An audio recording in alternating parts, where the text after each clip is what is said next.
All right, 11th grade, I wanted to quickly read through this text with you so that way if you're struggling with it, you get some extra help.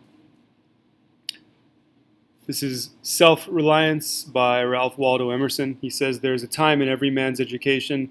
He's obviously not just talking about men, he's talking about human beings. When they arrive at the conviction that envy is ignorance, that imitation is suicide. What is he talking about there? Envy is when you want to have something that someone else has.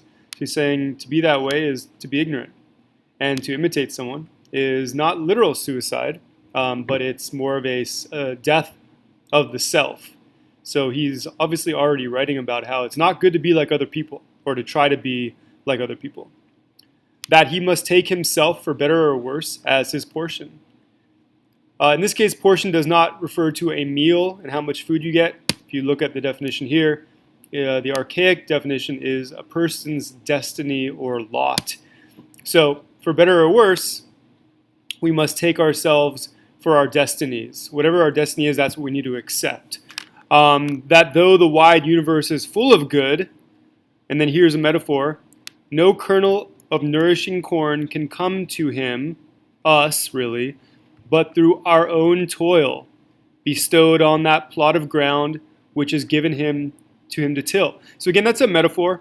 He's not literally describing you or the random average person as being a farmer. He's saying we're all given soil or a plot of land in life, and it's up to us to till the soil and to grow corn.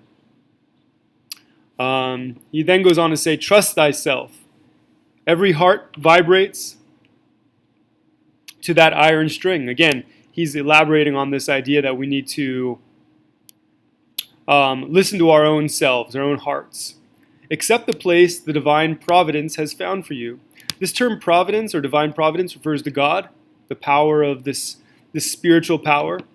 He says, accept the place you have in your life, the society of your contemporaries, the connection of events.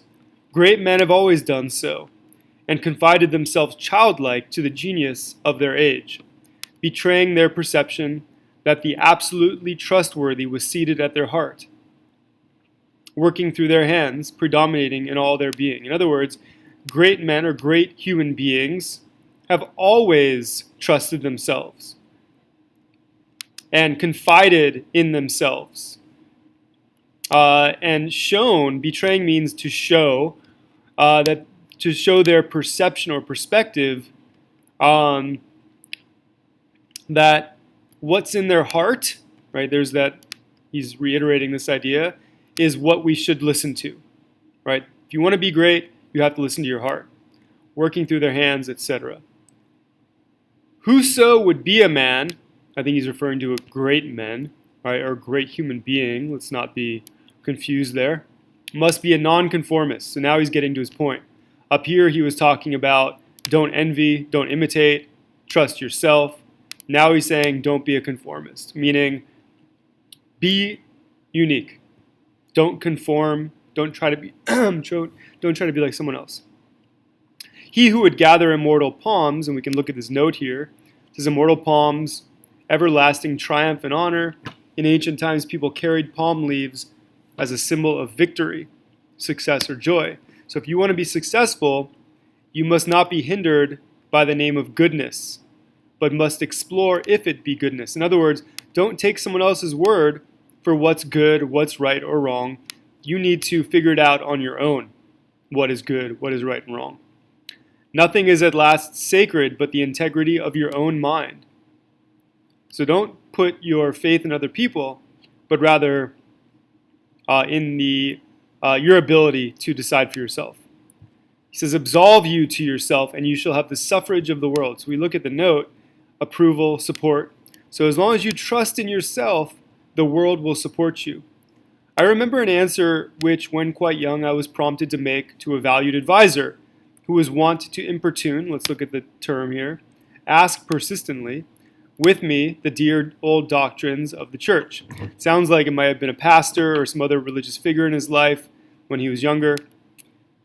And he says, on my saying, what have I to do with the sacredness of traditions? He used to question those traditions, those religious traditions. If I live wholly from within, he's saying, well, I don't need traditions when I can trust my own heartstrings, my own beliefs. My friends suggested, but these impulses may be from below, not from above. And that is a reference to hell or heaven. So his religious friend was like, well, if you're not going to follow the church, maybe you're being guided by hell. And then he says, I replied, they do not seem to me to be such. They're not from hell, he's saying. But if I am the devil's child, he's kind of conceding, okay, I will live then for the devil. No law can be sacred to me but that of my nature. Right? He's like, I don't need holy books to tell me how to behave, how to live my life, things like that. He's saying the sacred laws are the laws that he has developed from his own mind. Good and bad are but names very readily transferable to that or this. So he's saying what's good and what's bad can easily be changed. The only right is what is after my constitution.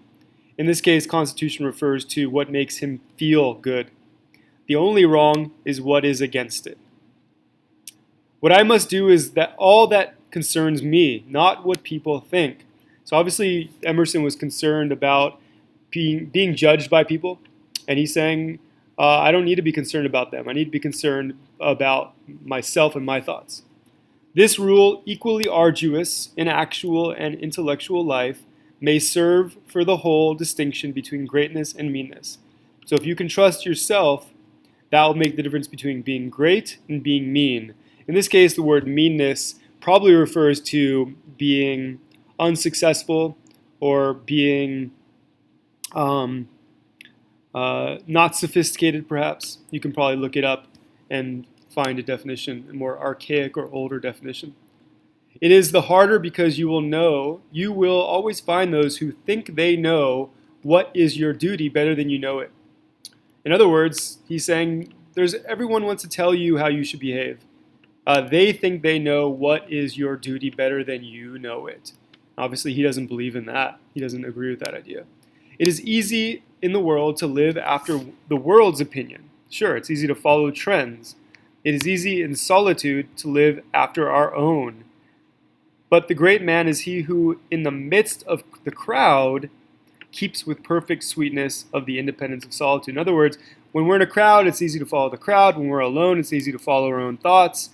But the great person, he's obviously very concerned with being great, is the person who, even in the crowd, can still follow their own beliefs.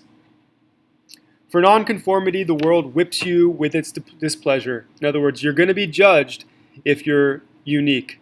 And therefore, so obviously here the term whips is a metaphor for being judged essentially. The nonconformist is going to be judged with displeasure by other people. And therefore a man must know how to estimate a sour face. This term here is this metaphor is a reference to the way people judge you and the look on their face when they judge you. They have a sour face, like they've eaten something sour. The bystander looks askance on him in the public street or in the friend's parlor, so they're going to give you kind of like a weird look for being unique. If this aversion had its origin in contempt and resistance, like his own, he might well go home with a sad countenance. But the sour faces of the multitude, like their sweet faces, have no deep cause, but are put on and off as the wind blows and a newspaper directs. In other words, people will judge you, but they'll suddenly change their mind, like the wind blows and changes direction. In other words, those are only temporary judgments. They're not long-lasting. The other terror that scares us from our self-trust is our consistency, a reverence for our past act or word, because the eyes of others have no other data for computing our orbit than our past acts, and we are loath to disappoint them. So in other words, we kind of tend to rely upon tradition. We rely upon how things have always been. It's easy to go along with the past and what we know about the past. A foolish consistency is the hobgoblin of little minds.